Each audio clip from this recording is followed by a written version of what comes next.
My dogs. Oops, nope.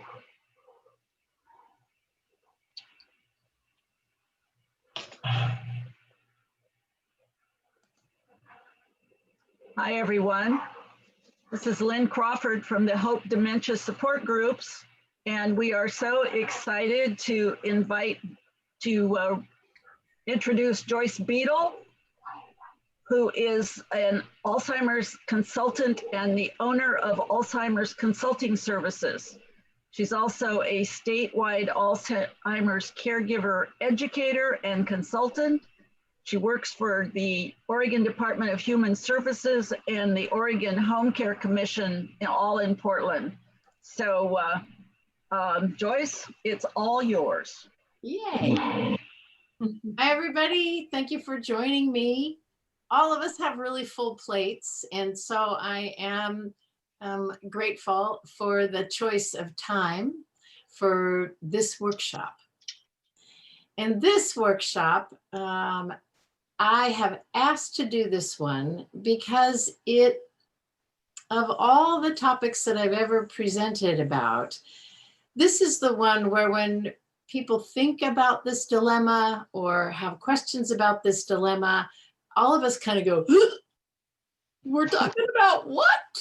Because it's kind of private usually. And so to make it be, in essence, shared in public has its own bunch of awkwardness that's not there when we're talking about how to get somebody to eat or even how to change somebody's clothes. It doesn't have the same to it that this topic does. And so I asked for this one because that box of spooky stuff needs to get opened up. So here we go. I'm going to share. I want to show you a little bit of what I'm up to. I'm hitting some buttons. Oh, okay. And this is where we want to be. So topic for the evening, it says issues of sexuality, insatiable, unwanted, or undesirable intimacy. And what I have done is I have real situations that caregivers actually were brave enough to speak up about, to bring to me. And these situations are what I figured we could put our heads together and come up with ideas. This is sort of safe because no one has to say this is my situation, but these are beneficial for all of us. So the first one is I can't sleep because the person that I'm taking care of, it's my spouse, wants sex over and over and over all night long. So I'm the 24-hour-a-day caregiver and I'm not getting any sleep. And what used to be really fun between the two of us for 40 years is now horrific. So this is the first one. I can't sleep. At least it's the first on the list. We can do these in any order of interest. And I'm going to say right now, my plan is to come up with ideas for these situations after I give the group some food for thought. So I'm going to get you thinking about some different ideas and techniques, and then we will come back to this. So the next one is he, she won't allow me into our bed. This is kind of the opposite. This is a spouse caregiver who wants intimacy, and the person receiving care only recognizes them as a caregiver, no longer as a spouse. So no, not allowed in the bed. The next one I wrote down was uncomfortable touching. So it's the kind of touching that might be okay to get from a spouse, but not the right moment. So not during the bath or the toothbrushing is necessarily when I want to be fondled. Right? And it's true. Right? I mean, sometimes that could be interesting, but in this case, for this person, it was no, it's happening too often at the wrong time. And then another one is this caregiver brought this concern, which is the sexual comments that are being made are driving our caregivers away. And so this spousal caregiver had hired in-home helpers, and then they were quitting one after the other because they did not like the way they were being spoken to. And notice then I have down here other situation. Maybe there's something that actually brought you to this workshop that my 4 real life situations haven't come close to. And if that's the case, then we'll come up with ideas for some other situation. And like I said, what we're going to do is work together as a group to make a list of ideas to address each of these situations. So that's my basic game plan. All right. And then when we do that, when we go to make this list of ideas, that will be briefly sharing an idea. All ideas are welcome. We are not, to be clear, looking for one right answer. It's, I will call this solution seeking. It's not problem solving. It's to come up with as many ideas as we can, knowing that in a week or a month, we're going to need a new idea. So a long list of more than enough ideas allows us to be ready when things change, because that's the only guarantee, right? It'll change. Okay. Everybody with me so far? Yeah. So if I jump back here and just say, are there other situations on your mind? I just want to know right now if somebody's like, yes, because you have not gotten even close to the thing I want. Do I have anybody with something jumping out? I have a question about issues with consent. Maybe they're not married and a caregiver, maybe in a facility or home setting, encounters a couple. You know, consent, what level of consent is okay for someone? Yep. Consent is an issue. I have that a little bit later in the slides, but cool. I'm just going to say a couple things right now. And let me make this stop for a second so we can see each other a little bit better. So cool. I'm glad to have the question about consent. Here's the deal. Legally, consent varies state to state. So as silly as this is going to sound, it matters what state this issue is happening in. Geographically, whether it's Washington State or Oregon State or California, the laws about consent are not the same. So for example, in Oregon, our law doesn't actually say, here's what consent means. Our law actually says, here is who's not allowed to consent. So not allowed to consent. They do it by elimination. And one of the not allowed to consent is not mentally capable. Not mentally capable. And the legal terms, I mean, don't get me going on it, but the way not able to consent is written out leaves a lot up for grabs. So the short thing that I just wanted to raise was consent is an easy word to say. It is not easy to define, and it varies state by state. Then I think what I would like to do with that is add it to our list of issues to come up with ideas, and we'll just take that specific issue that's really happening and say, okay, here's this couple. We won't use their names and come up with ideas for that issue. If that sounds like that'll satisfy. Yeah. Okay. Me, sure. Perfect. I don't want to speak for everybody, but for me, sure. Right. And so it is kind of the person that brought the issue to the table. I want to make sure that that person is comfy with us coming up with ideas for a real situation. Okay. Sure. Perfect. Perfect. Okay, then I'm going to jump back. I need to move this just a little bit. There we go. Oops. I need to do this, and then I need to do this, and I need to do this, and then we go to here. I love the sound effects. Right? I mean, click, perfect. Click, click, click, click. I gotta go like that. Okay. All right. So this slide, what I'm showing is some of the food for thought that I said I wanted to do before we actually jumped into coming up with ideas.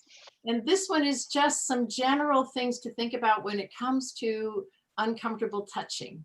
Oh, and now you have to put up with me for a second saying, I have something I wanted to say before we got all the way to here. So let me do this. I just want you to be able to see me again. Can you see me now? Mm-hmm. Okay, perfect. So everything that we're talking about tonight, what I am aiming for, the target when we're coming up with ideas and the target when I'm sharing tips is ways that we can do this delicate dance in this issues of sexuality, and our end result is that both people involved in the moment enjoy being together. I do not want our end goal to be, how do I grit my teeth and get through it? How do I grin and bear it? It's not where I want us to go. I want us to be heading towards something that's mutually enjoyable is really what we're looking for, at least not unbearable on the bottom end of the scale. Yeah, so I wanted to make sure I said that so we have our target in mind. And then another little preamble thing that I wanted to be really clear about is that the need for touch, for affection, for connection with another human lasts a whole lifetime. As long as a human is alive, every human needs connection. So one of the options that's not an option is don't let them touch and don't you touch. Lack of touch is actually not an option because human need is for touch. And that's old science literature. But if you think about babies in the hospital, if you've ever heard that term failure to thrive, Right. Or if currently you're familiar with people who go to the preemie part of the hospital, I don't know if they're getting to do it right this moment, but in different circumstances, volunteers go to the hospital to hug the babies that are preemies so that they just get a lot of human touch, because we learned from preemies when they were denied touch, failure to thrive meant a lot of them died for no medical cause other than they didn't belong in the world because nobody was touching them. I don't know if those facts are familiar, but I wanted to get those facts on the table. Human beings need touch, no matter how old or how young or whether or not the person has dementia or Alzheimer's. Alzheimer's, dementia, any of those things does not remove the human lifelong need for touch. Crystal clear? Okay. Now I'm going to jump back to where I got ahead of myself and do some tips and food for thought. So here we are. We're back to uncomfortable touching or language. And the moral of the story in this little snippet of food for thought is we might accidentally be doing something that makes the thing we don't want to have happen. It's unintentional, it's accidental. You can call it an accidental trigger. But what can happen is we do something that accidentally leads the person with the broken brain onto a natural next step. And their natural next step is not the step we were anticipating or desiring. So there's 3 areas where it happens very easily, and it takes some thinking to go, oh, what? I made that happen? No way. But first is think about setting. Next is think about posture. And third is think about what we say. So when it comes to setting, think about naked and private. Well, naked and private between spouses in particular often indicates it's time to make a little whoopee, right?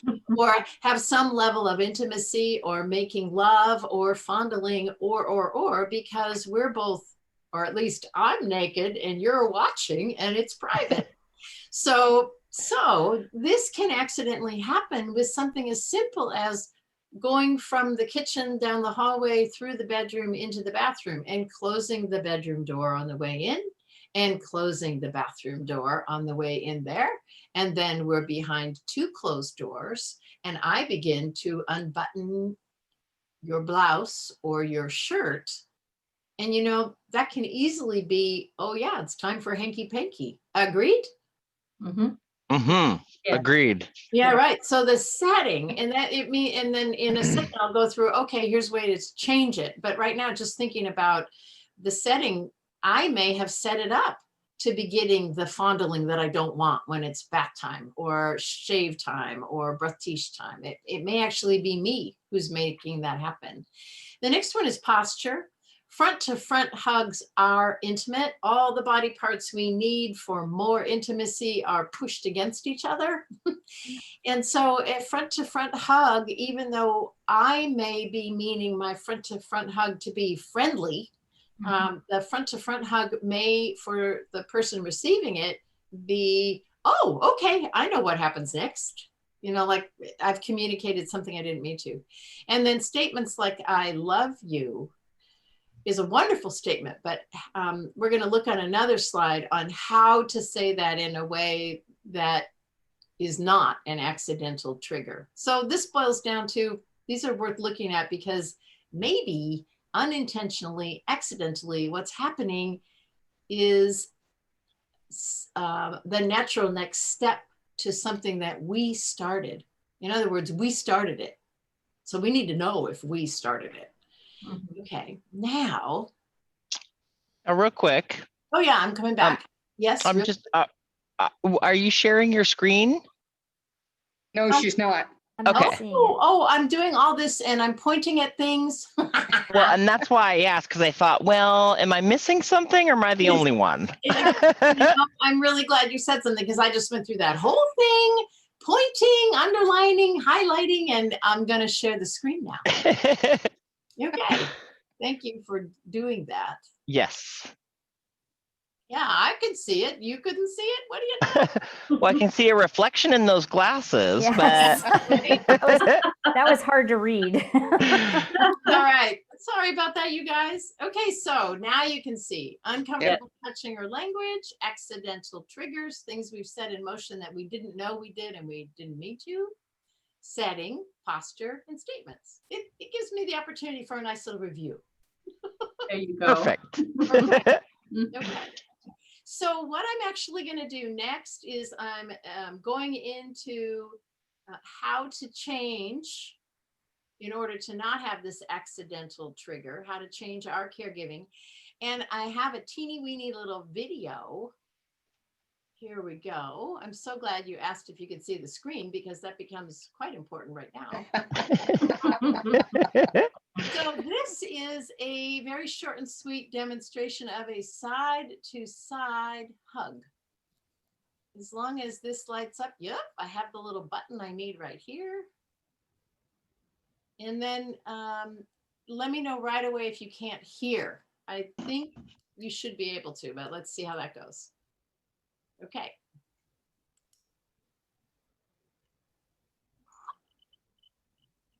Is an alternative to a chest-to-chest hug. We want something different in order to help get a response that's more comfortable than sometimes our chest-to-chest hugs give us. So for this, I need a volunteer, which is going to be Marilyn Faye, and he's come over here. And what we're going to do is, here we go. Now what we have is a side-to-side hug. Notice how snuggled in that I have this hand on my hip, this hand on her shoulder, and I'm still snuggled. And that's side. Now, do you feel snuggled? Thank you. So you also have your hand holding her hand on her shoulder, so she can't reach across to catch a boob. Yes, I'm glad that you saw that because that's very, very much on purpose. I'm going to see if I can't just make this go backwards a smidge. There we go. Oh. So there's a couple tricky parts to this. I'm going backwards, see if I can get, here we go. A little more backwards. Okay. So what happens right here is I have reached out both my hands, and she didn't know what I was going to do. She had no idea what I was. Just like, okay, will you volunteer to help me? It's short and sweet. I promise I won't hurt you. That's what she knew. Oh, okay. So when right here, I reach out my hands, she just put her hands in mine. I didn't say hold my hands. That's just where they went. And then when I got them, notice my left hand now is coming behind me, and my right hand is sliding back there to take that hand. And then my left hand comes up on her shoulder. Can you see those steps? Mm. Yes. I tap her shoulder. There's a tap. And then there's another tap. And then she just took my hand. And I never said, hold my hands, let go of my hands. Here, let me have your hands. There was no verbal instruction to this. Zero. And we end up in the side-to-side hug. Nice. Yeah. And you cannot see it in the video, but this side-to-side hug, it goes all the way down. Hips side by side, thighs side by side, calves side by side, feet side by side. Everything's touching. And you even heard at one point, I don't know if you could hear, she said, ooh. She had that little comment in there. So let me do this right now. I'm going to do a stop share. Is there anything of this little video you want to see again? Okay. So I think it's probably worth doing this. Pretend you have a partner in the room with you. I know you don't, but pretend and reach both hands out to your invisible partner. Yep. Reach both hands out and then take both hands and now bring your left hand behind your back. That means you're going to bring your right hand around to put their hand on your hip. Your left arm comes over their shoulder and you tap. We did it backwards. Yeah, right. So then you tap to have their hand. So then you have hand holding on their shoulder and holding their hand on your hip. Okay, everybody good? Yep. Yeah. Do you want me to walk you through it again really quick? Okay, let's try, because I'm seeing your faces like, okay, we're gonna do this. Reach your hands out. You get both hands. Your left hand comes behind your back, and then you take their hand with your right and set it on your hip. Arm around, tap the shoulder. Yeah, you're ahead of me on this one, you got it. And then you have a hand here, and that's on the side. Good? Yep. Okay. Now, is it? Yeah, side to side hug, and it doesn't take any words to do it, which Now, is and is it- always good in the world of dementia to have no words unless they're mandatory or unless they're just for fun. All right, now. Now, Wait, is it? Joey had something to say. Yeah, Joey, go. Well, I was just gonna ask, is it likely? Like, I mean, it is the little tap on the shoulder. Is that almost like an automatic like reaction for them to just like Yeah. reach up and grab your hand? Then It Yep, is. okay. yep. And if Interesting. you noticed with my volunteer, Marilyn Faye, I tapped her shoulder and she kind of hesitated, and then I did it again. Mm-hmm. And the second one, then she brought her hand up. Interesting. So, yeah. Yeah, just curious, like how often, like, do you see that sort of works? But I guess it makes sense if you're sort of signaling them for something. I mean, even thinking about somebody who may not have dementia either. Exactly. Yeah, It's sort of this like almost like an awkwardness, but yet that's a natural like, oh yeah, that's where it should go. It ends up being easy for any of us actually, but much easier for somebody who has dementia. Yeah. Yeah. Good COVID hug. It's a really good COVID hug. Yeah. Yeah. Yeah. You just have to make sure you stay cheek to cheek and not face to face. Right. Yeah. Yeah. Good. Yeah, and part of the body language I saw, Joyce, was when you put her and your hand on your hip, you already were turning sideways to her. The whole thing is sideways. Once once you reach your hands out, Mhm.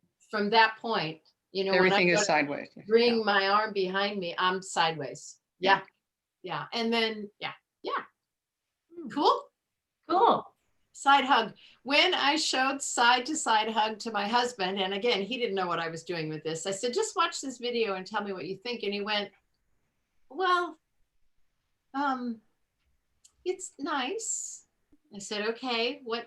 And he goes, it's not intimate. And I said, perfect. That's what I wanted, was nice and not Intimate. leading to intimacy. So I really liked that he came up with that word without me having said anything about anything. That was encouraging. Nice.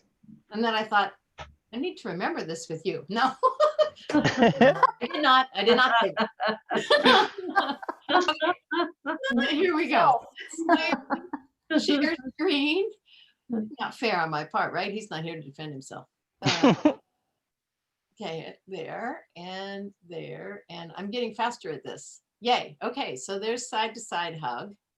Now, everybody can see this now. What I have is, I called this responses. These are habits to set in motion on purpose, as opposed to getting ourselves tangled up in something that we didn't even realize we're the ones who started it. So the side to side hug, I jumped right down here because that changing posture is just a really big deal. And that's for spousal caregivers as well as non-spouse caregivers. With spouses, you want to choose when I'm leading the road to intimacy and when I'm simply wanting to share affection, which is different. There is a line of distinction there, and it's tricky to find it. So side to side shoulder hugs for spousal caregivers as well as paid caregivers.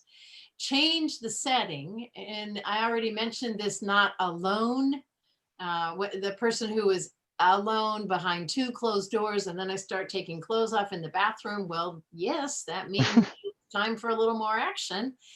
So the way to change that is to, yes, naked has to happen when it's things like bathing, but make it be not alone, not so private. And one spousal caregiver said, how can I do that? I'm the only one home. And I said, plug the vacuum in, turn it on. So it sounds like somebody's out there vacuuming. Or turn on the sitcom so there are voices on the TV, but leave the bedroom door open and leave the bathroom door open because there isn't anybody else in the house. So now we're not so private as well as naked.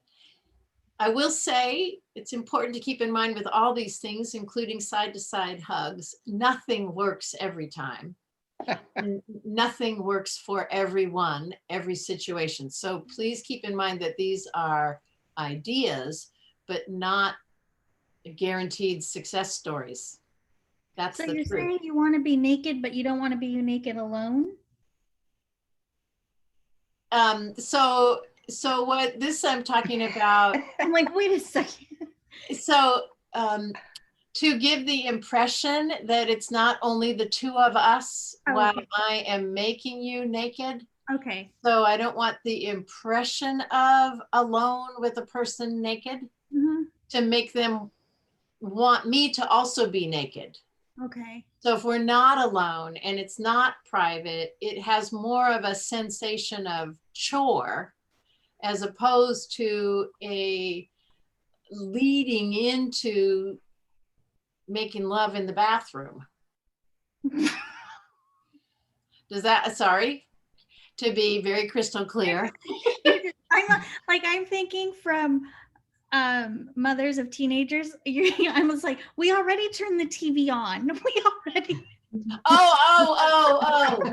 Okay, now I'm with you. Well, so we'll go back to where I jumped in was a spouse that said, we're the only two people in the house. How do I make us not be alone? And that was the noise making. In your case, what you're saying is the strategies that indicate we're not alone are the very same strategies that are being used to hide from the kids. That's right.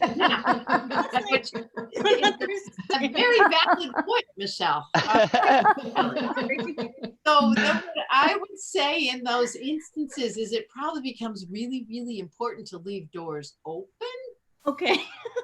right? Because Right. all the noise makings are what you do to hide, in essence, hide sound, whatever. But if you leave the doors open and maybe in that case with that person, leave the doors open and don't have any other sound Yeah. or something Right. in the living room that sounds like kids playing. Right. So then it would be like, oh yeah, the kids are home and the doors are open. Never mind. Never Mhm. mind. Right? Good. So sorry. That's exactly what I want to have happen. That's why I like to be able to hear and see what's going on. It's very cool. Okay, then the next one, we have this change posture and we did the side shoulder hug, side to side hug. I'm also going to show another little video on this gently catch the hand in the air, which is a different changing posture demonstration in just a second. Changing statements. One paid caregiver was saying, I love you, to be friendly. And what I discovered was no wonder she was being given invitations because she was repeatedly saying, I love you. And I think the person that was hearing it interpreted as an invitation. So she changed her statement to, I love all the people living here. And that was in a group care setting. I love all the people living here. And I love you too. I love everybody here, which sounds a lot different, right? Than I love you. Mm-hmm. And then the other thing I said was eliminate saying that in a whisper, unless you want that to be a lead into other action. So even between spouses, it can be an emphatic, I love you to pieces. And with body language that doesn't show intimacy, with body language that's simply saying the fact of you are incredibly dear to me. And that can be with tone of voice and body language. I love you. Doesn't sound at all like, I love you. Right? There's a difference. It's a little hard for me to make it come across, but can you hear the difference? Of course. Oh yeah. Yeah. It's in your, Okay, it's good. in your tone. It's all in Yeah, the tone. that's what I wanted it to sound different. So Yeah. keeping in mind, again, every case is going to have a unique situation and there is huge variation in what's going to be acceptable between couples and acceptable between a paid caregiver or volunteer caregiver and care receiver. All right, here we go. Another video. Ready, set. And again, this volunteer did not know what I was going to ask or do. And typically, if I was in a live classroom setting, I would approach a person in the classroom and say, okay, I'm just going to ask you to help me demonstrate something. I promise I won't hurt you. That's how I lead into this. Okay, and so here we go. This one is called Catch Hands. That's your little hint. I want to demonstrate on this different way to respond when something happens. So I'm going to ask my volunteer, Marilyn Faye, to walk this way. And what I want you to do is make your hands go like you're going to grab this. Oh! So let's do it. So notice. Okay, I'm just going to go backwards for a second. Could you tell what I asked her to do? Uh-huh. Right. So, yeah, I right. It probably doesn't really matter. We can, if I can just make this go forward, we'll be fine. Okay, fast forward. We're getting there. Right here. Is make your hands go like you're going to grab my boobs. Oh! So let's do it. So notice that with that right now, what I have is two hands right here. And they are not where I didn't want them. And I can take these two hands and I can still be receptive, right? Mwah. Which is quite a bit different than if I'm like, stop it! You can't touch me like that, nobody can. So this, catching the hands, allows me to control them, and then I can actually put one on my hip if I want, or I can put one on my shoulder, or we can dance, right? Or I can, after a little dance, I can say, oh, there's a bird's nest over there. Let's go check it out. And notice I still have these hands. Nice. So they're not going where I don't want them, but I'm also not saying, get away from me. Okay, that's what I wanted to share. Thank you. I want to demonstrate. There we go. Okay. So that has a bit of the techniques in the side to side hug, a little bit in terms of, let's see, go here. Okay. In terms of taking both hands so that I have control of both hands. You can see my face now, right? Yep. Right. Mhm. So I have both hands and then I can move the hands around wherever. And part of that was dance. And when I did that, then at one point I said, okay, I'm going to put these hands together. And I did a look, there's a bird's nest over there. It was hard to see on the video, but when I did that, I had both hands in one hand. I took this one away. I pointed at both hands and then I put hands back and had each hand. And then from there, you can just walk with both hands. So, okay, here, we're going to go this way. Mm-hmm. And then from there, it's easy to move to the side-to-side hug and walk together. If side-to-side hug is more desirable than hands in front. Questions, comments on that one? Okay. Makes sense. Perfect. Yeah. Perfect. And that would be courtesy of high school and dates and how to keep your hand. That's exactly what I was thinking. I was like, wait, I know this technique. Exactly. Just catch the hands, put them where it's okay. Yeah. And not where they're not okay. Yes, yes, courtesy of that. Okay, I have a quick story because I wanted to share how it is that you have me as your expert on sexuality. All right. It goes back to 5th grade. Y'all remember 5th grade? I don't know if that's when it happened in your state, but we had sex ed. And a little piece of paper had to go home. Oh, sorry, Joey, you missed out on that. I can tell. Did not talk about that. So in 5th grade, they called it sex ed. They sent home a little piece of paper. Your parents had to give permission for you to be in the class. The girls were separated from the boys. Yeah. And my mom got the piece of paper. My mom was an RN. And she went, oh, okay, Joyce, after school, I will be here. I will meet you after that class. And I'm thinking, okay. So I go to the class. They talk about stuff. I'm somewhat confused, but certainly not going to ask questions on that topic in that room in front of 40 classmates. No way. So I go home and mom says, and mom, how does the sperm get to the egg? They left that part out, huh? And mom did like this. There'll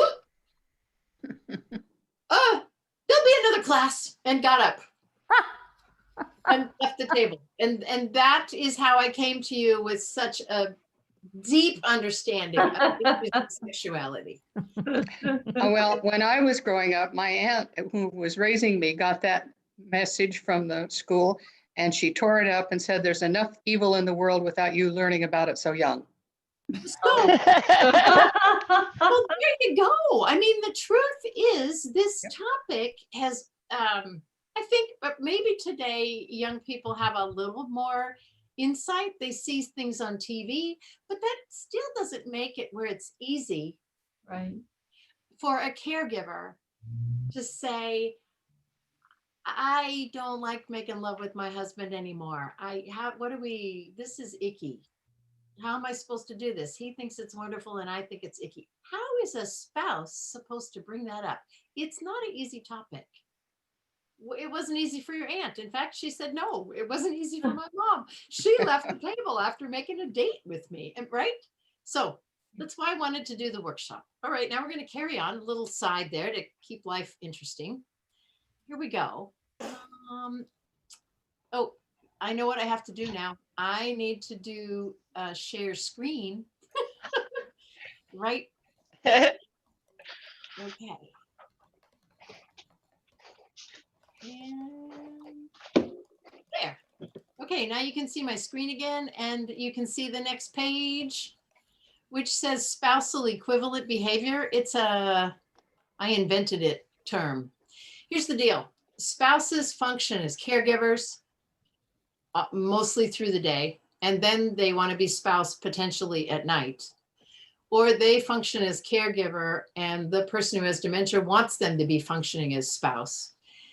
But spousal equivalent behavior is the things that maybe the actions we take that more indicate that we're spouse. And this can also be paid caregiver who is accidentally doing spousal equivalent behavior. So the first one I wrote for the accidental trigger is strolling hand in hand, which doesn't seem like a grievous sin or very evil, to use Carol's terminology.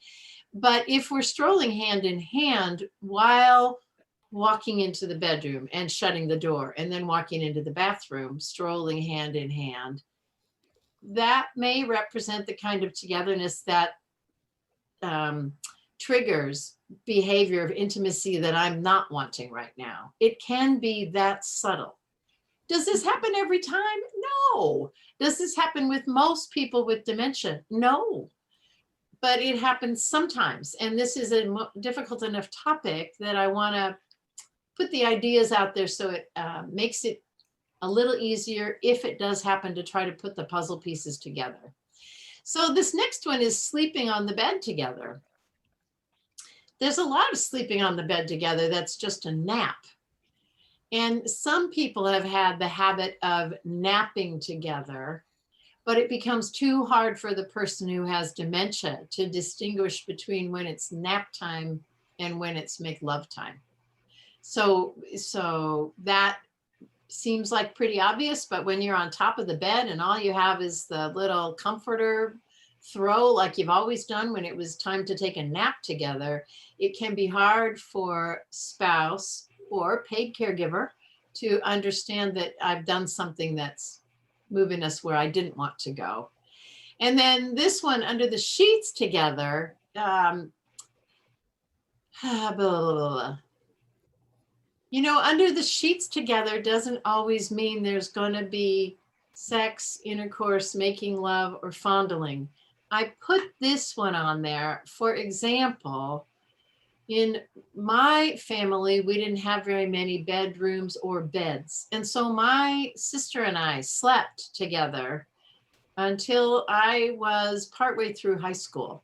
So for us, under the sheets together didn't mean anything sexy. But, and so for she and I, under the sheets together was safe territory. And a lot of times in care settings where there's multiple people living with dementia, there will be one resident who lives there who gets into bed with another resident. And it often is very much like my sister and I. Oh, I just don't like sleeping alone. So under the sheets together can be a lifelong habit that does not lead to intimacy. But for another person, under the sheets together means, hey, baby, here we go.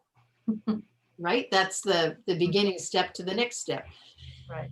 Yeah. Oops. Okay. I just went backwards and I didn't mean to go backwards. Now I need to figure out how to go forwards. Okay. There.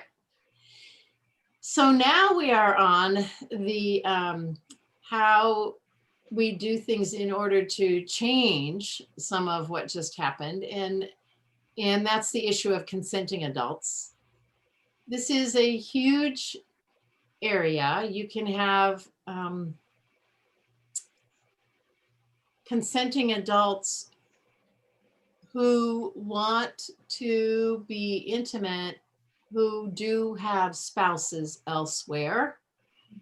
That has happened throughout history. This is not limited to the world of dementia.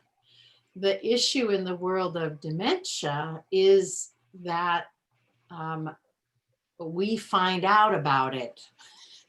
So if married people have had a relationship with somebody else, maybe that was a successful secret in another setting. In this setting, it happens even when someone has never, ever done anything outside of the marriage. A person can look like a spouse. A person can have spousal equivalent behavior. So I think it's my spouse. A person can just be really good looking, and Mother Nature and all the things that make humans want to make more humans gets kicked into gear. So the issue of consenting adults, I said early on, consenting is a legal term and it varies from state to state. So you have to kind of first figure out what state you're in and how you deal with consenting. And then there's always, whether it's in a care setting or it's a home setting where a caregiver is coming into the home, family members need to know what's going on, and there needs to be a discussion about what's acceptable. And I'm here to tell you, everything you can imagine is acceptable to some people, and everything you can imagine is completely unacceptable to some people. There is no, there's no way that I can predict. I've had spouses that I was certain were going to be devastated and say, no way, there cannot be a relationship, who said, fine by me. I'm completely fine with somebody taking over that role. I don't want that role anymore.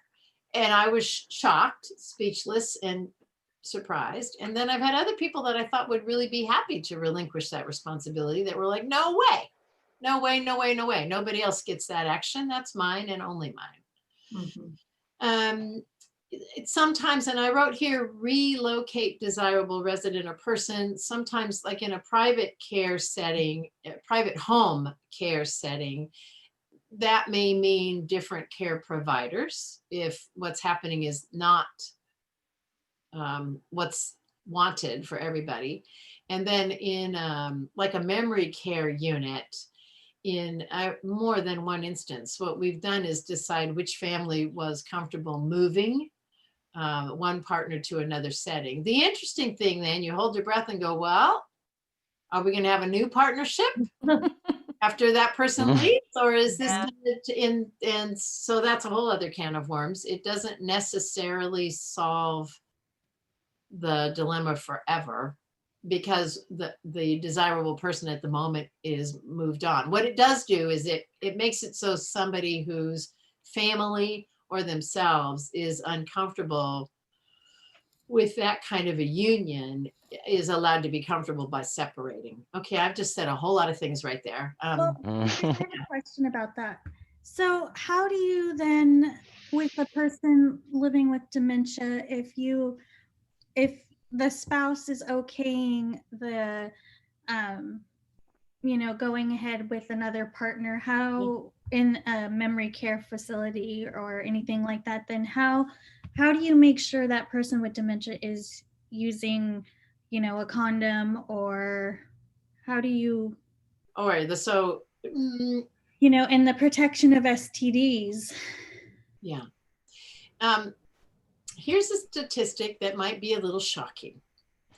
Guess where the highest amount of STDs already exist? Nursing homes.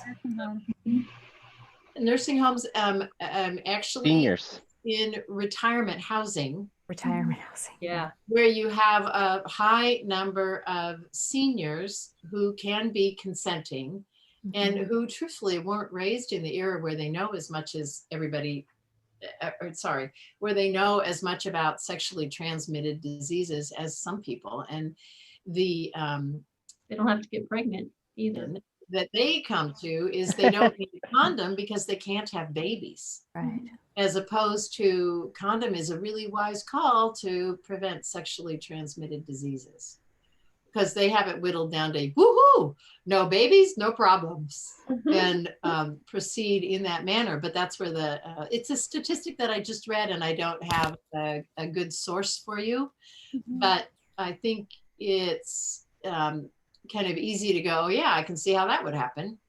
So we already have that fact going on. Then when you get into memory care, how do we guarantee safe sex? I'm just going to say, I don't think we can guarantee.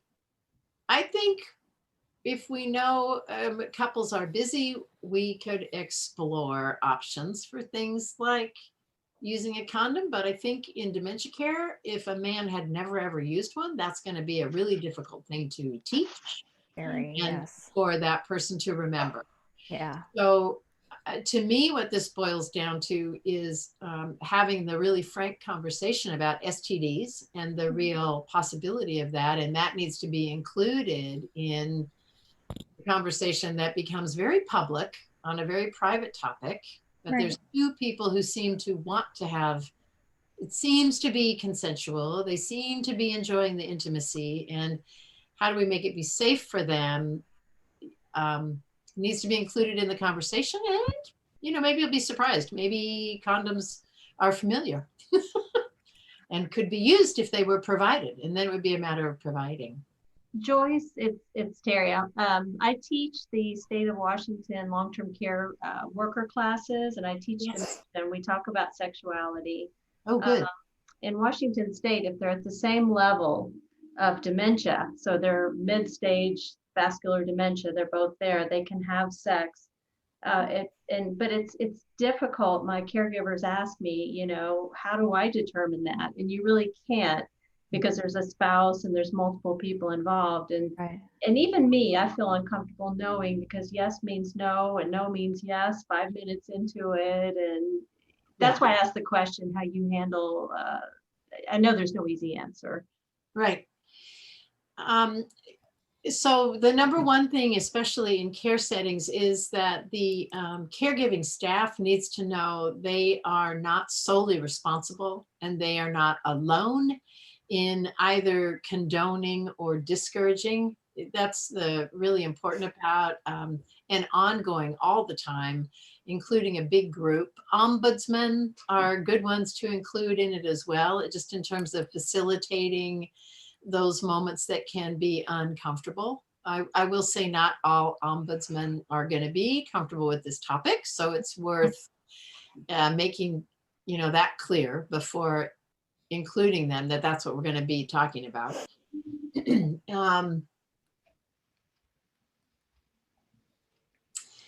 And the biggest dilemma has been when caregivers have actually said, not on my shift, not while I'm working. It doesn't matter if they both want to. My morals, ethics, upbringing is such that I simply cannot allow this, which it's good that that's a candid conversation.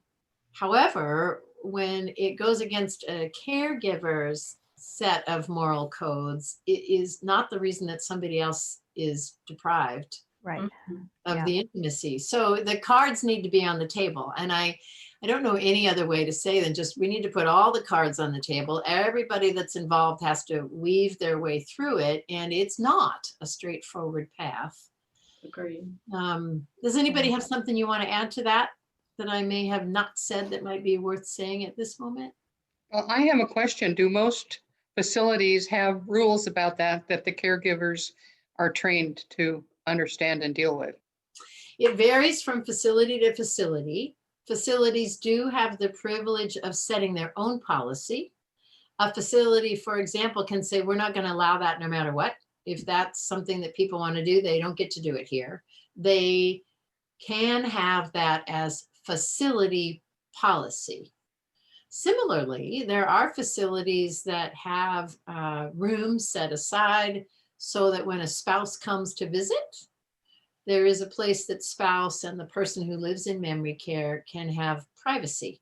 What they do with the privacy is up to them, but it's set up like a little room with a coffee table with a bed with a door that closes and locks.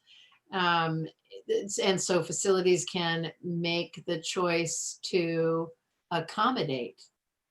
And whether that's a spouse coming to visit or two residents where all the hoops have been jumped through for permission that two residents use that room. That is a facility by facility choice. Oh. I would like it if all facilities made that choice crystal clear and upfront. What typically happens is it's a policy that's developed more on a as needed basis. It's like, oh, we now are in this circumstance that we haven't been in before. We need to make a choice. Mhm. Put that in the care plan. Yeah. And so, it's the kind of topic that a lot of us address when the circumstance arises. And that's also true for 24-hour care homes. Did I kind of answer what you were asking, Carol? Yes, thank you.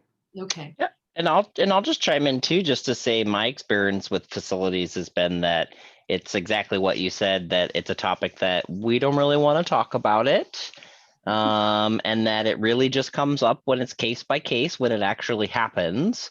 Yeah. And I would say more times than not, they're exploring, the options for placing them in a different facility, especially if it continues to happen over and over. And I have to say, I feel horrible for families because, of course, families are then put in this position by the administrative team of a facility, well, they can't keep doing that, and if you can't solve the problem, then they gotta go.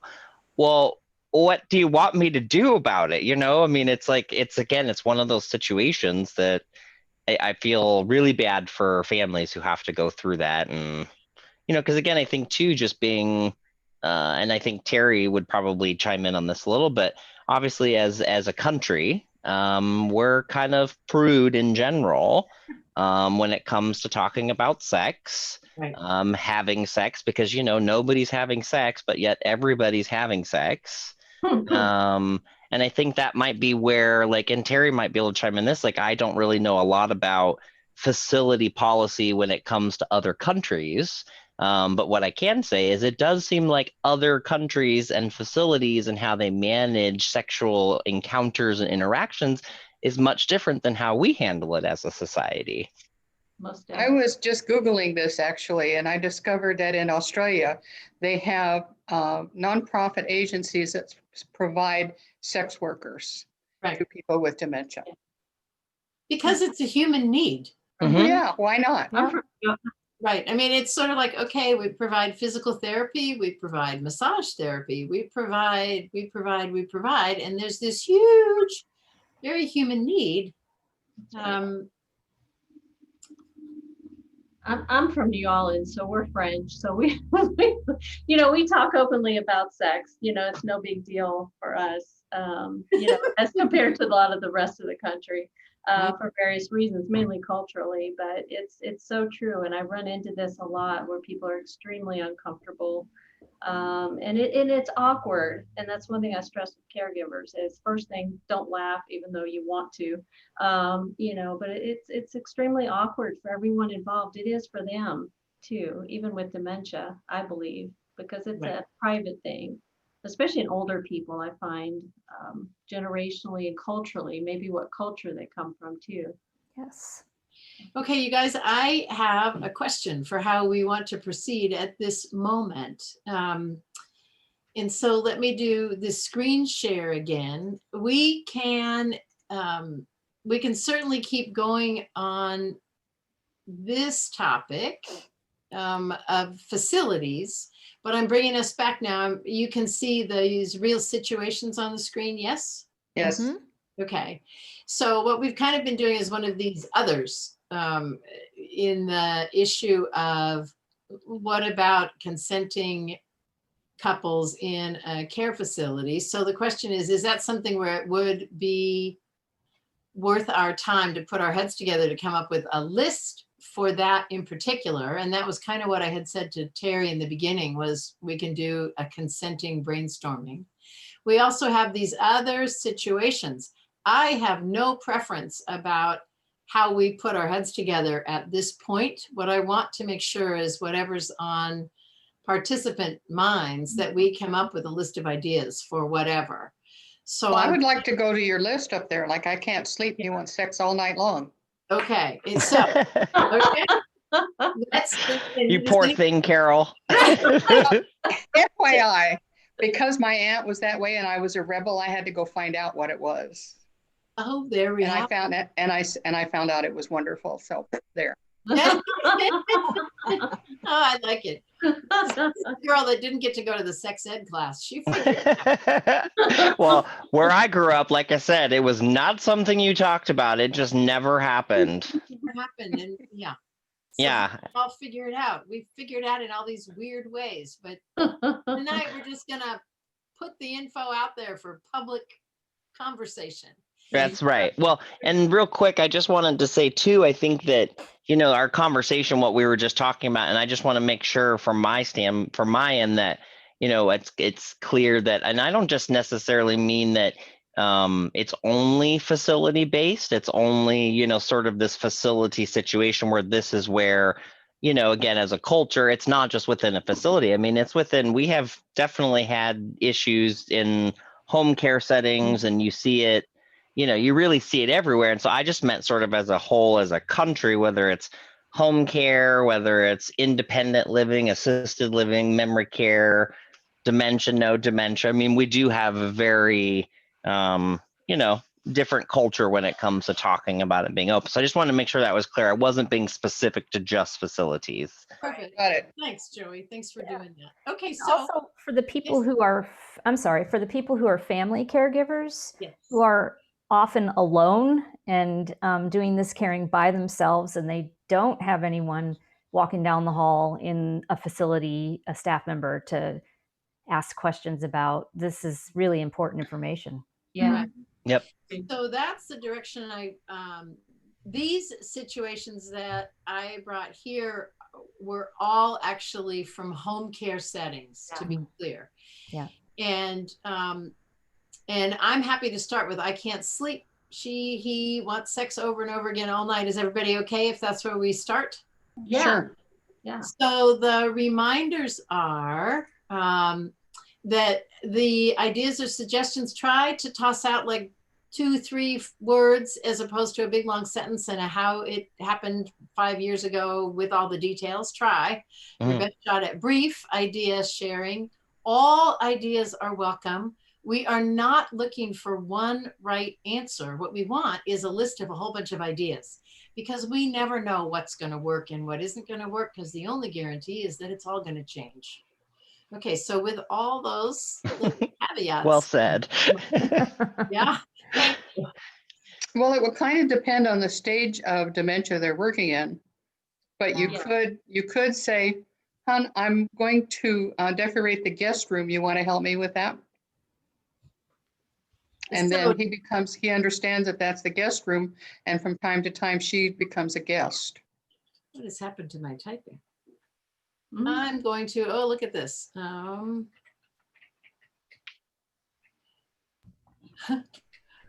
right, we're not going to evaluate your spelling or grammar, I promise. Really, look at this. It's my spelling, my grammar, my everything, a keyboard usage. Well, and in your defense, you probably have just like a slight lag because of sharing the screen and connecting, so it probably types weird. We've got you, Joyce. Joey, you are so sweet. Thank you. Thank you. And then be sure to ask him for his help with decorating it. So it's part of his place that he owns as well. Got it. Okay. I'm looking for another idea. I'm going to say thank you. I just want more. Let's see.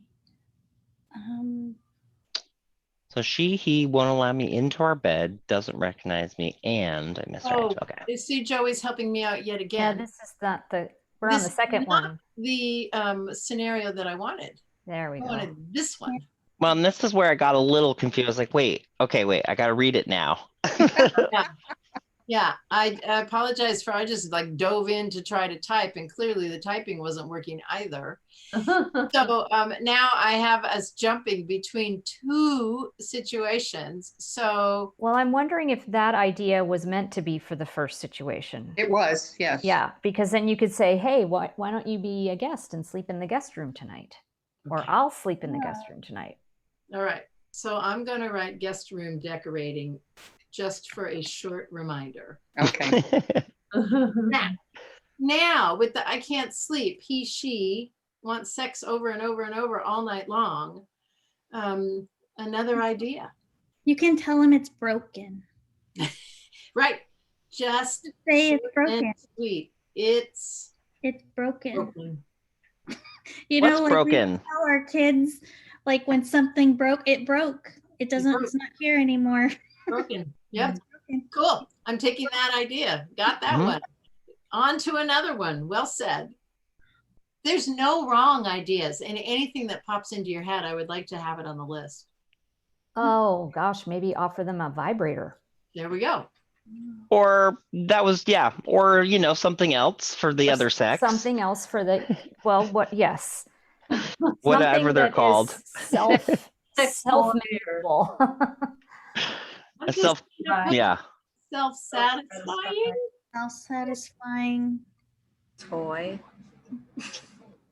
Device. Oh, that's a good one. Did I do? I was always going to say self-stimulating, but I thought, well, I think self-satisfying is what we're after. All right. Any other things that come to mind for this? Not getting under the sheets, to me, from what you said earlier. You know, maybe one of you's under the sheets and one's on, you know, I don't know. It just, Yes. Separate sheets, maybe. Yeah, separate sheets. We go. We fight over sheets at my house all the time, but you know, you know, somebody's always got them. But anyway, This kind of brings me back to Michelle. When Michelle was talking about how having the TV on is actually means that something is happening. So you can go back to what the history is and put in place things that would say, no, this is not the time to do it.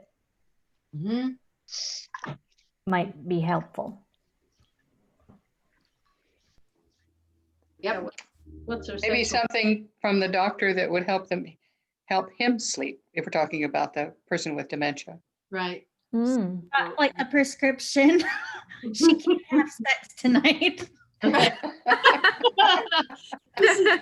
This is opposite of the TV ads that we see about prescription. Yeah, I was going to say, to make sure it's the right one. And I've heard Aricept can increase the desire. I have heard that. What does? Aricept. I have heard that it can increase the desire in some people, and it's used for memory. So yeah, it can, and it but it's not one of those things that is like, oh, if somebody's on Aricept, it's gonna be increased desire. Right. It's in the fine print of maybe. So it's a possibility. But I'm only emphasizing that so somebody is taking you off that Aricept. I know. I remember that Glenn Campbell special, you know, talking about his dementia, and his wife said, you know, we're going to crank that dose down. I told the doctor, because he won't leave me alone. Right. But he had like 8 wives and 50 children or something. So maybe it just cranked up something that was already there. But, you know. Right. So. All right. So here we've got guest room decorating. It's broken. Offer a vibrator or whatever other self-satisfying device, gender appropriate. Not getting under the sheets, having separate sheets, using history of what was not the right time, and then something from the MD that promotes sleep. Anything else that pops? There are natural products too, like melatonin, that are supposed to promote sleep. Right. I think I would go with maybe I'm not feeling well or something along those lines. I have a headache. Yeah, the headache. I wondered when somebody was going to say that one. That pops out in this usually. This is just not, I'm going to say not feeling it, but no, not feeling well. Headache. Knowing their history, you know, what did they do to get in the mood in Yeah. their lifetime, you know, for a caregiver. So let me give you a little more information on this actual setting. This one came to me early, like 1980, probably 1986. And a person asked for an appointment in the clinic with just me, made sure that there weren't any of the other doctors around. I'm an RN. She wanted a private conversation with just the RN. It's unusual in a physician clinic to have it be that way, but that was what she asked for. And I had no idea what was on her mind. So I just knew that I was going to meet with a woman that I had only briefly met once. And when she and I sat down to visit, she like hemmed and hawed and squirmed in her chair and couldn't make a full sentence and couldn't do chit chat. And I was probably 30 years old. She was probably 60, 65. And she was the one that brought this situation. And my first response was, well, so how have you like said no in your married life? How have you sort of either said no or indicated no or no? How'd you do no? Here's what the response was. She didn't. Oh, sorry. No, you got it, Karen. You absolutely got it. She's Sorry. like, I never have said no. That isn't Yeah. the way we did our married life. There was never no. Didn't mean to take your punchline there. Yeah. No, it's perfect. It's that was the deal. So now what I'm asking you for is in that situation where all of the things, I mean, not all of them, but it's broken, a different room, all these stall tactics were really not in her, and it was a woman who brought this situation. I want to say right now, though, I had other people bring this situation, and it doesn't matter whether it's wife or husband. I've been given this situation either side of the equation. But so for this situation, what else can you come up with when in fact no is not an option? Well, can you, so when you say no is not an option, do you mean saying no? I'm assuming that you're not implying that she can't say no. It's just that saying that that wasn't part of their relationship. What she was absolutely not willing to say no, to stop, to not be receptive to his overture. Thank you. Okay. To not be receptive was not an option. So given that situation, I'm gonna ask what you have for ideas. I would want to know what gets him in the mood. There's certain certain things, and men are pretty visual. So, in general, is that something that, and maybe get from her, maybe some things that have always gotten him in the mood, or maybe they part of their practice. Perfect. To avoid that, Yep. Try to avoid getting him in the mood. Right. Yep. Perfect. Anybody have another one?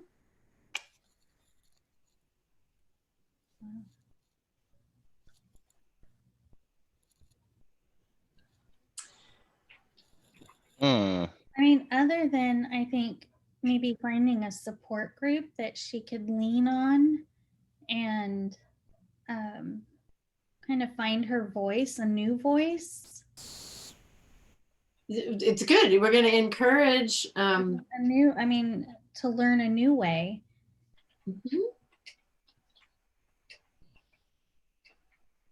And then I'm going to write another idea in here. I started it and I'll finish it. Find a new voice and a new way. Sleep in another room. Here's another. This one is sleep in, and I'm going to write other Bed. House. House. In another house? Sleep in another house. She had already tried sleep in another room, sleep in the car, sleep in the garage. He'd come knocking on the car door? He would come find her. They had Mhm. been, they'd been sleeping together for 50 years and, or no, 40. She told me 40 some. And nightly intimacy was their normal. So to not have nightly was way too abnormal. She ultimately what we did is she needed to not be in the house. And so that took us to having night, either Caregivers. the sons come visit or caregivers. And so I wanted to put that there because it was an option that wasn't easy to come up with. Right. It took us a long time to get there. So, Joyce, Yes. I have to interrupt. This is Lynn. And Yes. we have 15 minutes. And Right. so we have a decision to make. I do have some questions, or you can continue with scenarios, and I would leave that up to you and the panel. Oh, I didn't know about questions. So perhaps, can you tell me what the questions are so I can see if I can address them? And maybe I don't have to choose one or the other, but I can do both. All right, let's see how that goes. My husband is not who I married. I don't desire him. I don't want sex with him. Okay, and then tell me what else we have on the questions so I can hear the whole. I'm going to see how I can weave things together. Okay, staff in facilities or hospitals sometimes look at sexuality in people with dementia as being perverted or disgusting. Right. How do you deal with that? Okay. Any more? Bear with me for a second here. Is there a diagnosis that causes more changes in sexuality than others? Yep. Okay. Are there medications that can be used appropriately for hypersexuality? Okay.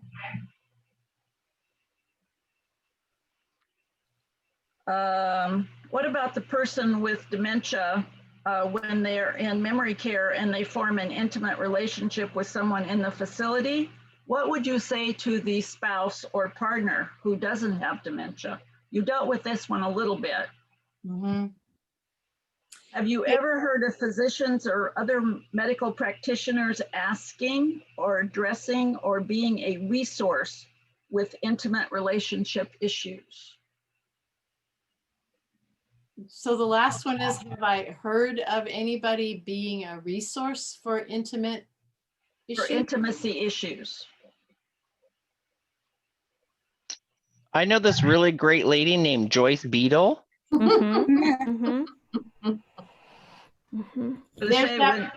There is that possibility. And there's also even the Alzheimer's Association National has experts that get called upon when various issues are called in.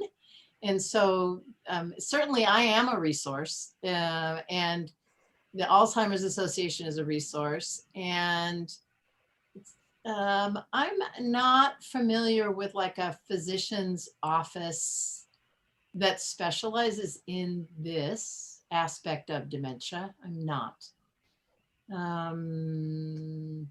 Yeah, and then if anybody knows of another resource, I kind of have those too.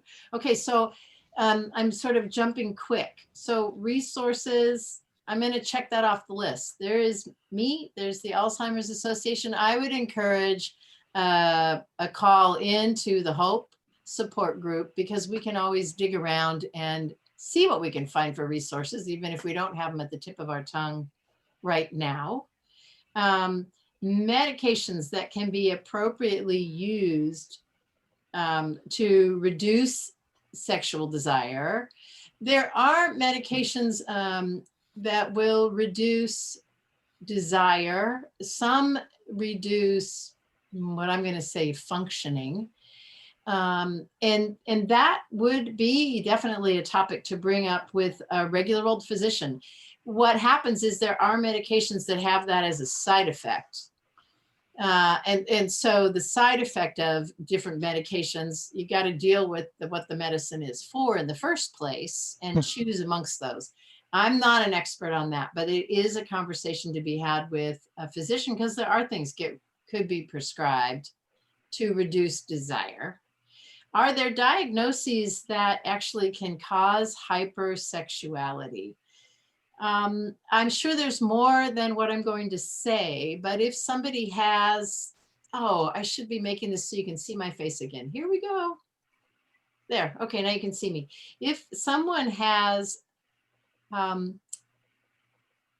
frontal temporal lobe dementia, this part of our brain is incredibly important in fine-tuning decisions and making our decisions socially acceptable. It's really sophisticated thinking and decision making. If this is the area that's affected by dementia, then it follows that I've lost my fine-tuned, socially acceptable decision making, and therefore I just want sex. I want sex with whomever, whenever, wherever. It becomes very unbridled, natural instinct. And frontal temporal lobe dementia is the one that I'm familiar, because of the brain area that's attacked. It would be the same if somebody had a stroke and this part of their brain was the part that was affected. The key element here is this.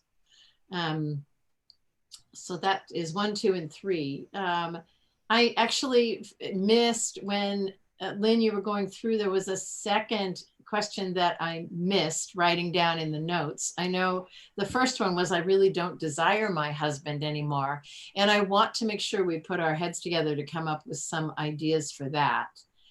And Lynn, can you help me? What was the second question? Do you remember? Or can you... What do you say to the spouse or partner who doesn't have dementia? Right. I'm only going to answer that really quickly, in that honesty in a facility setting. If we know something is going on, it is important to be honest right away, as soon as possible, and as crystal clear. And then after the what is happening, then the conversation is, how are we going to proceed? And that conversation, it goes back to what I said. Some spouses are like, that's fine with me. I'm happy to have that need be met. And other spouses will say no. I've also had adult children who've said, near as we can tell, our mom and dad bragged about the fact that they were monogamous. And now in dementia, Mother Nature is taking over and there's sexual desires there, but that was not mom and or dad's way of living. And so we're going to honor the way they lived in the years when both of them were thinking clearly. And even though maybe everybody is consenting, the adult children will say, nuh-uh, this doesn't match lifelong history. So I have seen that. Ooh, okay. And then I'm going to help time. What was that? I said tricky stuff. It's tricky stuff. Very tricky. And then I want to put our heads together for, I don't desire my husband anymore. My husband desires me and I'm not feeling it. I think that one needs us to help. And so where I'm going to go is, I need to do share screen. And when I share the screen, we're going to have fill in the blank. And the fill in the blank is this situation where situation is actually not written, right? And so I can say, I don't desire my husband. So that's, so what would you give words, ideas, support for the wife that's feeling this way? I think first we always have to validate feelings. Yes. It kind of reminds me of what Michelle said earlier, is find your voice, the new way to be. in a support group setting. Because yeah. The other thing is sometimes when people say they want sex, what they really want is intimacy, closeness, sharing, a hug. And so you might explore what that person really wants from her, and can she give that to him? Mm-hmm. Kind of the second part to that question was what happens if you're taking care of your spouse and the relationship is taken on a childlike rather than spouse? How do you mix the two? Especially when the intimate part of the relationship is initiated by the person with dementia. So I'm gonna lean back on this. It's that I don't desire my husband, and what she was doing is clarifying. The deal is I'm taking care of a little kid, and I can't have sex with a little kid. I can't do it. Well, and if you're, of course, adding in personal care, that's, yeah, I mean, how do you find them? Yeah, that's tricky. So I need to show something because Carol mentioned, and I meant to do this sometime this evening, so now's a good time. Clarify closeness, look for options versus intimacy and lovemaking. And now I need to do this thing where I stop the share. Okay, here we go. Can you see my pal here? Yes. Sammy. And Sammy is made by a woman in Bend, and the company is called Dolls for Alzheimer's. These dolls are unusual in that, notice the head bob. They are more real baby-like. So the head bobs, and I need to catch the baby's head. Extra poofy fanny, really squishy arms and legs. And these dolls come in all skin colors, all hair colors, city slickers, country farmers, little girls, little boys, you pick. And I have actually had really good success with this sort of snuggle medicine that's chest to chest, like we talked about before. So it does have intimacy, but it's not, it isn't sex between adults, but it's intimacy that might address what the person was wanting, needing, demonstrating. Okay, here we go. We're going back here. Is that baby weighted, or is it a normal, is it 10 pounds, or how heavy is it? So it's miniature scale down of a baby. So this baby probably, I don't know how much she weighs, 3 pounds maybe. So proportionally she's smaller, but she feels heavy, but intentionally light enough, not too heavy for an older person who maybe is not as strong as they once were. Right, right. Yeah, so feels good proportionally, is heavy, is not empty plastic, right? So, yeah. Okay, so on this list then, I'm also going to write, I am having trouble with my text. Right? It's so funny. Duels. Right? Oh, duels, yeah. Yeah, we need one. And the woman who makes these, it's unusual because she really does, the whole motive is for people who have Alzheimer's. And she's been doing it for decades, and they're beautiful and well done. And I can't say enough about that resource. Okay, I don't like the clock ticking. I would love it if we could go longer. I don't know if that's an option, but we can go another 10. Oh, I would love that. Is everybody okay with that? Sure. All right. So I think, does anybody have another idea that you want to add on this? I have one. We already have validate feelings, but I'm going to say that's okay. So there's not an obligation in my mind to feel desire when you don't feel desire. And we started tonight off, I said, I'm shooting for people to enjoy being together. And this one makes me want to write that again. and kind of to give permission. Okay, if it's not okay with me, I don't have to do it. I guess I would ask, is there some sort of burnout maybe happening too, that this is a signal and she needs a break, you know? Right. She's You read my mind. great minds. Well, because I think too, I think that, and I could be wrong, but it's my understanding, as we get older, we don't produce as much of the chemicals that, necessarily make us sexual. And it's possible that she could be low on something. And so she's also not feeling, real sexual in general. I mean, obviously, I think that you throw in a lot of the things when you're caring for somebody like in the way that you would as a family caregiver, that might take some of it away. But, maybe throwing in like exploring what it is that makes her feel good and what makes her feel stimulated, I guess, and sexual. And if there's something she could take that might help with that. Yes. I remember hearing part of the question that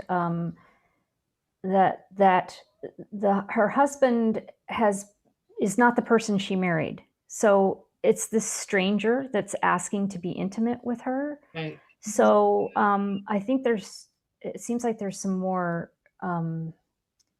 that's a different issue. It's the same issue, but it's a different aspect of it. And so with that in mind, what direction would you give her? Because I think that's part of what she was telling us. I have this child who I'm taking care of, and I can do the caregiving stuff for this person that was my husband, but now is like a little guy, but I can't do the lovemaking with this character that's not like my husband. So then where do you take her with the recognition of that in there? Go through shared memories or pictures, something to bring him back to her realization or relationship. So reviewing some old memories, That's the word I needed. So we're going to review the old memories to bring out. I think also maybe she needs to have something outside of the caregiver, the relationship, so that she identifies for herself.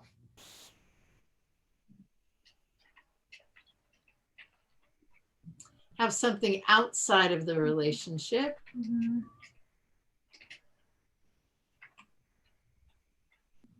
For herself? For herself. I think, and maybe she would find that intimacy again, because maybe it is burnout and she's not having, that respite time to regroup. So, and just to clarify, so not necessarily when you say, this is just me. Yeah, no, I was another person. like, hey, Michelle, where are you going? We're looking for not another person. It's having a little something. Okay, it wasn't just me.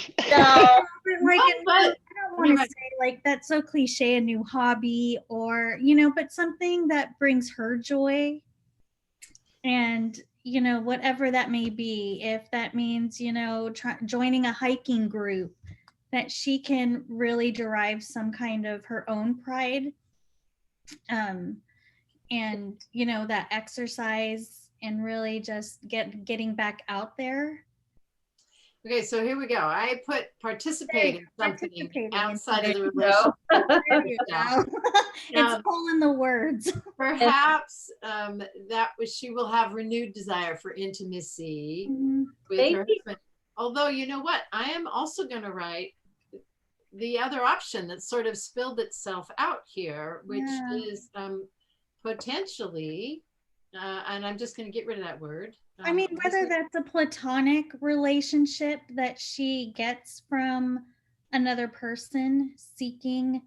So without us putting in too many requirements, but perhaps seeking an outside, and I'm just going to say an outside relationship. Yeah. Or I would say even, or connection. And that, how that manifests is private. It's for her. But perhaps an outside connection that nurtures, I want to see mature connections. Yeah. And I think that whole thing just encompasses our squeamishness of sexuality, right? Yeah. Because that could be a part of it. Right. Right.